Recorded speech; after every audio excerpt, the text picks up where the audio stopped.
The AI war is no longer about software. It is about heavy metal and physical reality.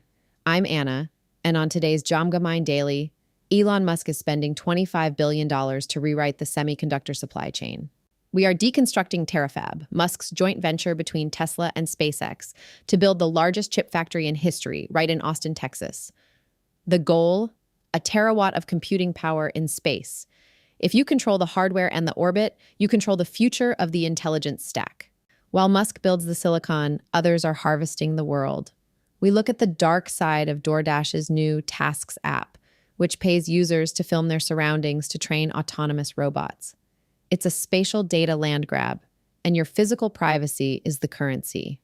Meanwhile, out in the fields, Peter Thiel is backing a $2 billion New Zealand startup called Halter, using an AI Cowgorithm and smart collars to replace physical fences and automate agriculture. From Mark Zuckerberg building an AI chief of staff to run Meta, to Congress moving to ban billion-dollar sports prediction markets, the systems that govern our world are being replaced. This is your high-density briefing on the physical AI takeover. The full rundown is live now on your Jamga Mind feed.